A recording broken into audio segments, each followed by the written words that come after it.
പക്ഷേ മുസ്ലിം ലീഗ് കലിപ്പിലാണ്. അതായത് വഖഫ് ബിൽ പാസ്സാക്കിയാൽ മുസ്ലിം ലീഗ് കോടതിയിലേക്ക് പോകും. കോടതിയിലേക്ക് പോയി കഴിഞ്ഞാൽ ഉണ്ടാകുന്ന അവസ്ഥ കേരളത്തിൽ UDFന്റെ കഥ തീരും. കാരണം വഖഫ് ബില്ലിനെ കോൺഗ്രസ് എംപിമാർ അനുകൂലിച്ചില്ലെങ്കിൽ നിങ്ങൾ അതിനുള്ള ഫലം അനുഭവിക്കുമെന്ന് KCBC ഉൾപ്പെടെ മുന്നറിയിപ്പ് നൽകുമ്പോഴാണ് ലീഗ് ഇത്തരത്തിലൊരു നിലപാട് സ്വീകരിക്കുന്നത്. ഇത് കേരളത്തിലെ UDFനെ എങ്ങനെയായിരിക്കും ബാധിക്കുക? അല്ല, വഖഫ് ബില്ലിനോട് അഭിപ്രായ വ്യത്യാസം അവർക്കുണ്ട്. അവരുടെ പ്രധാനപ്പെട്ട വാദം എന്ന് പറയുന്നത് ഇന്ത്യൻ ഭരണഘടന അനുശാസിക്കുന്ന മതവിശ്വാസം കൊണ്ടു നടക്കാനും അതേപോലെ തന്നെ പ്രവർത്തിക്കാനുമുള്ള അവകാശത്തിൻ്റെ ലംഘനമായിട്ട് ഈ ബില്ല് മാറും എന്നുള്ളതാണ്. അങ്ങനെ മാറുക എന്ന് പറഞ്ഞു കഴിഞ്ഞിട്ടുണ്ടെങ്കിൽ, അല്ലെങ്കിൽ അവർ പറയുന്ന രീതിയിൽ നോക്കി കഴിഞ്ഞാൽ അത് ഫണ്ടമെൻ്റൽ റൈറ്റ്സ് വയലേറ്റ് ചെയ്യുന്ന ഒരു പ്രക്രിയയായിട്ട് മാറും. എന്നുവെച്ചാൽ മൗലികാവകാശങ്ങൾ ലംഘിക്കപ്പെടും. മൗലികാവകാശ ലംഘനം എവിടെയുണ്ടായാലും നമുക്ക് കോടതിയെ സമീപിക്കാം. മുസ്ലിം ലീഗ് അങ്ങനെ കോടതിയെ സമീപിക്കും. അത് അത്ര അപകടകരമായ കാര്യമായിട്ട് ഞാൻ കണക്കാക്കുന്നില്ല. കാരണം നിയമനിർമ്മാണങ്ങൾ നടക്കും. നിയമനിർമ്മാണങ്ങളിൽ ചിലപ്പോൾ അപാകതകളുണ്ടാകാം. കാരണം നിയമനിർമ്മാണ സഭയ്ക്കകത്ത് നിയമങ്ങൾ നിർമ്മിക്കുന്നത് രാഷ്ട്രീയമായ ആധിപത്യത്തിൻ്റെ അടിസ്ഥാനത്തിലാണ്. കോൺഗ്രസ് ഭരിക്കുന്ന സമയത്ത് കോൺഗ്രസിന് ആധിപത്യമുള്ള തരത്തിൽ നിയമനിർമ്മാണം നടക്കും. BJP ഭരിക്കുമ്പോൾ BJPക്ക് ആധിപത്യമുള്ള രീതിയിൽ അവർ നിയമനിർമ്മാണം നടത്തും. പക്ഷേ ആ നിയമനിർമ്മാണം ശരിയല്ല എന്ന് തോന്നുന്ന സമൂഹത്തിന് അവരുടെ മൗലികാവകാശങ്ങൾ ലംഘിക്കപ്പെട്ടിരിക്കുന്നു എന്ന് അവർക്ക് തോന്നലുണ്ടായാൽ അവർക്ക് അത് പരിഹരിക്കാനായിട്ട് സുപ്രീം കോടതിയിൽ പോകാവുന്നതാണ്. അങ്ങനെ പോകും എന്നാണ് കുഞ്ഞാലിക്കുട്ടി ഇപ്പോൾ പറഞ്ഞിരിക്കുന്നത്. കുഞ്ഞാലിക്കുട്ടി പോകട്ടെ, അത് കോടതി തീരുമാനിക്കട്ടെ. അതാണ് നമുക്ക് അക്കാര്യത്തിൽ ഒരു നിലപാടെടുക്കാൻ പറ്റുള്ളൂ. കോടതിക്ക് വിടുക. പക്ഷേ നമ്മളിവിടെ ചർച്ച ചെയ്യുന്നത് അദ്ദേഹം കോടതിയിൽ പോകുന്നതോ കോടതിയിൽ പോയതിന് ശേഷം ഉണ്ടാകുന്ന ഇമ്പാക്റ്റുകളെ കുറിച്ചല്ല. പകരം എന്താണെന്ന് വെച്ചാൽ മുസ്ലിം ലീഗ് അങ്ങനത്തെ ഒരു നിലപാടെടുത്താൽ കേരളത്തിൻ്റെ വോട്ടർ എന്താണ് ഡിവിഷനിൽ, അല്ലെങ്കിൽ കേരളത്തിൻ്റെ വോട്ട് ബാങ്കിൽ, അതാണ് എപ്പോഴും എല്ലാവരും ഉപയോഗിക്കുന്ന ഭാഷ, വോട്ട് ബാങ്കിൽ എന്ത് മാറ്റമുണ്ടാകും എന്നുള്ള. കേരളം രൂപീകൃതമായതിന് ശേഷം കേരളത്തിൽ കോൺഗ്രസ് അടങ്ങുന്ന UDF മുന്നണി അധികാരത്തിൽ വരുന്നത് രണ്ട് സമുദായങ്ങളുടെ ശക്തമായിട്ടുള്ള സപ്പോർട്ടിലാണ്. ഒന്ന് മുസ്ലിം സമുദായവും രണ്ടാമത്തത് ക്രിസ്ത്യൻ സമുദായം.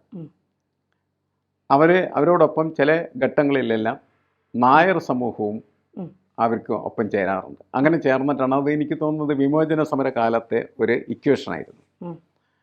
അങ്ങനെ രൂപപ്പെട്ട ആ മുന്നണിയുടെ ശക്തി, അതിൻ്റെ അടിത്തറ എന്നൊക്കെ വിശേഷിപ്പിക്കപ്പെടുന്നത് ക്രൈസ്തവ സമൂഹമാണ്. ശരിക്കും ആ ക്രൈസ്തവരിൽ ഈ വിഷയം ഒരു ഡിവിഷൻ ഉണ്ടാക്കുന്നുണ്ട്. കാരണം നേരത്തെ തന്നെ പ്രകടമാണ്. പ്രത്യേകിച്ച് നമ്മൾ ഈ ക്രിസംഖ്യകൾ എന്ന് വിശേഷിപ്പിക്കപ്പെടുന്ന ആളുകൾ എന്നുവെച്ചാൽ ക്രിസ്ത്യാനികളിൽ സംഘപരിവാർ സംഘവുമായിട്ട് ബന്ധം സ്ഥാപിക്കുന്നതായിട്ടുള്ള ആളുകൾ, അവരുടെ എണ്ണം വളരെ വളരെ വളരെ വർദ്ധിച്ചിരിക്കുന്നു. അവർ വളരെ നല്ല ഒരു നല്ലൊരു എമൗണ്ട് വോട്ടർമാരെ അവരുണ്ടെന്നാണ് ഞാനിപ്പോൾ കരുതുന്നത്. അപ്പോൾ അവർക്ക് ക്രൈസ്തവ സമൂഹത്തിനകത്ത് സ്വാധീനം ചെലുത്താനായിട്ട് കഴിഞ്ഞേക്കാം. അങ്ങനെ കഴിഞ്ഞാൽ അവർ സ്വാധീനിക്കുന്ന ഒരു കൂട്ടം ആളുകൾ ഈ UDFന് വോട്ട് ചെയ്തുകൊണ്ടിരിക്കുന്നവർ UDFന് വോട്ട് ചെയ്യുന്നില്ല എങ്കിൽ അവർ UDFൻ്റെ അടുത്ത കാല അല്ലെങ്കിൽ സമീപകാല ഭരണസാധ്യതയെ വല്ലാതെ സ്വാധീനിക്കാൻ സാധ്യതയുണ്ടല്ലോ. കാരണം നമ്മൾ തൃശ്ശൂർ മനസ്സിലാക്കിയ ഒരു കാര്യമാണ്. തൃശ്ശൂർ ലോക്സഭാ തെരഞ്ഞെടുപ്പിൽ സുരേഷ് ഗോപിയുടെ വിജയത്തിൻ്റെ പിന്നിൽ പ്രധാന ശക്തി എന്ന് പറയുന്നത് അവിടുത്തെ ക്രൈസ്തവരായ കച്ചവടക്കാരായിരുന്നു. മുസ്ലിം കച്ചവടക്കാരും യഥാർത്ഥത്തിൽ അവരെ സഹായിച്ചിട്ടുണ്ടെന്നാണ് ഞാൻ മനസ്സിലാക്കുന്നത്.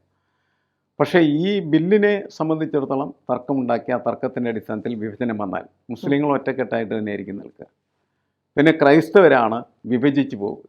അപ്പോൾ ക്രൈസ്തവർ വിഭജിച്ച് പോയി കഴിഞ്ഞാൽ UDFന് അത്രമാത്രം വോട്ട് നഷ്ടമാവുകയും ആ വോട്ടുകൾ ബഹുഭൂരിപക്ഷവും BJP പിടിക്കുന്നൊരു സാഹചര്യം വരും.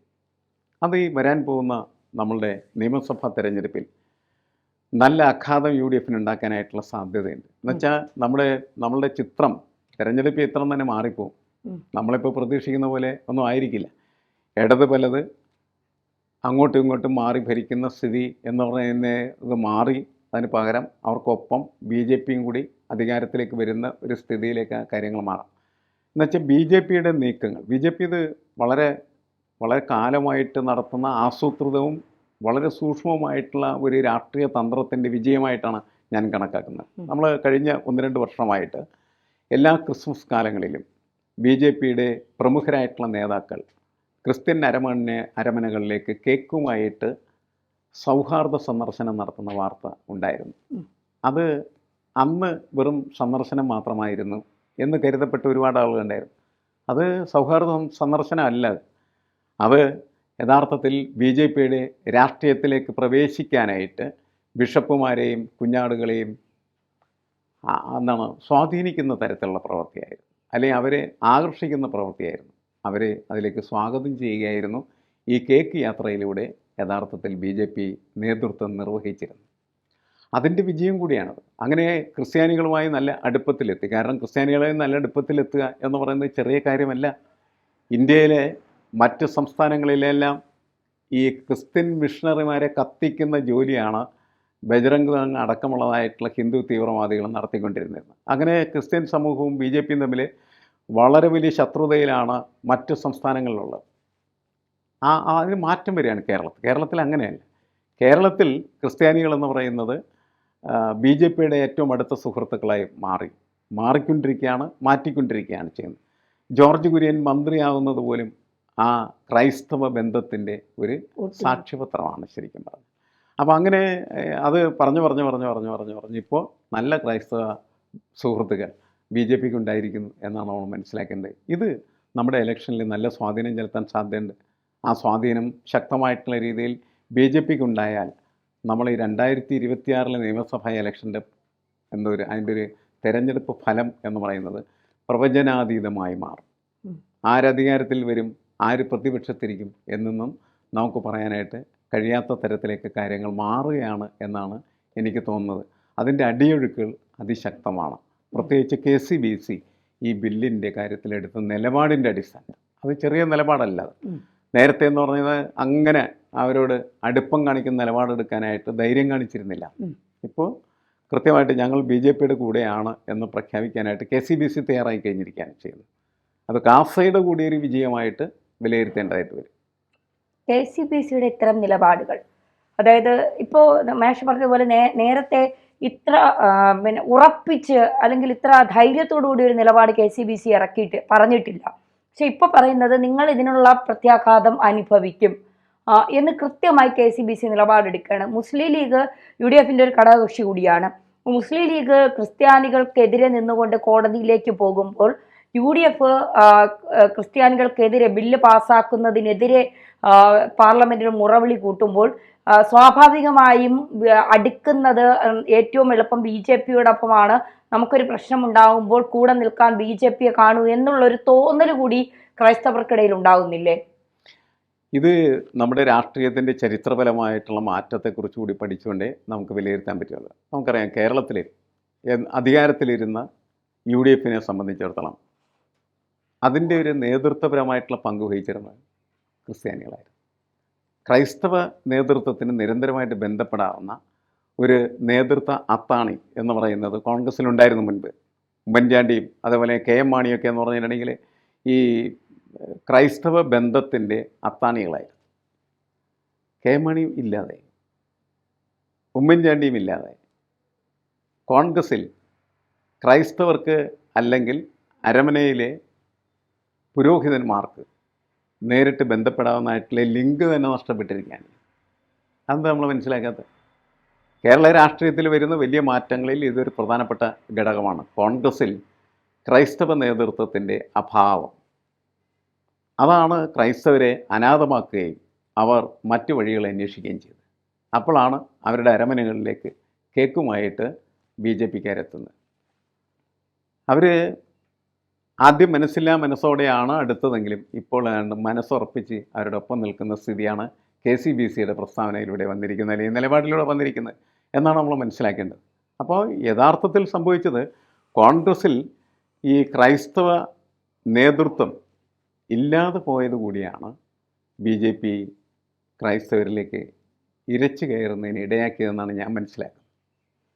ഇനി ഈ KCBCയുടെ നിലപാടും ഈ ലീഗിൻ്റെ നിലപാടും തമ്മിൽ വ്യത്യസ്തമാണ്. ഇതിൽ ഇനി എന്ത് തീരുമാനമായിരിക്കും UDF ഭാഗത്തു നിന്നുണ്ടാവുക? അല്ല, മുസ്ലിം ലീഗ് അവരുടെ തന്നെ സ്വത്വത്തെക്കുറിച്ച് ചിന്തിക്കാനായിട്ട് തുടങ്ങുന്നില്ല. കാരണം വെച്ചാൽ നേരത്തെ ഈ CPM അവരെ ആകർഷിച്ചുകൊണ്ട് നടന്നിരുന്നു. പക്ഷേ കരീമുക്ക എന്ന് പറയുന്ന ഒറ്റ പ്രഖ്യാപനത്തിലൂടെ CPM അടിപ്പോയി. അതോടെ CPMന് മനസ്സിലായി ഇനി മുസ്ലിം ലീഗിനെ തൊട്ടാൽ CPMന് അടികിട്ടുമെന്ന്. കേരളത്തിൽ കഴിഞ്ഞ പാർലമെൻറ്റ് തെരഞ്ഞെടുപ്പിൽ അങ്ങനെ അടികിട്ടിയിരിക്കുകയാണ് അവർ. എല്ലാ തെരഞ്ഞെടുപ്പിലും ഇനി മുസ്ലിമിൻ്റെ തോളത്ത് കൈയിടാൻ നടന്നതിൻ്റെ അടികിട്ടുമെന്നുള്ള തോന്നലുണ്ടായി. അവരത് ഉപേക്ഷിച്ചു. അപ്പോൾ മുസ്ലിം ലീഗിനെ സംബന്ധിച്ചിടത്തോളം ഇനി പോകാനിപ്പോൾ ഒരിടയില്ല. നേരത്തെ നല്ല ഡിമാൻഡായിരുന്നു. കാരണം CPM അവരെ ഇങ്ങനെ വരൂ എന്നും പറഞ്ഞ് സ്വാഗതം ചെയ്യുന്നുണ്ട്. ഇപ്പം അതല്ല, അവർ വളരെ ശക്തമായിട്ട് എതിർത്ത് നിൽക്കാൻ. അപ്പോൾ മുസ്ലിം ലീഗിന് UDF തന്നെ നിൽക്കാൻ പറ്റുള്ളൂ. UDF ഇല്ലാതെ മുസ്ലിം ലീഗിന് നിൽക്കാൻ പറ്റില്ല. മുസ്ലിം ലീഗ് ഇല്ലാണ്ട് UDFന് നിൽക്കാൻ പറ്റാത്ത സ്ഥിതിയാണ്. പക്ഷേ പരിക്ക് സംഭവിക്കുന്നത് ക്രൈസ്തവ സമൂഹം ഈ UDF നിന്ന് വിട്ടുപോകുമോ എന്നുള്ളിടത്താണ്. അവർ വിട്ടുപോയാൽ UDFൻ്റെ ഗതി അധോഗതി എന്ന് പറയേണ്ടി വരും.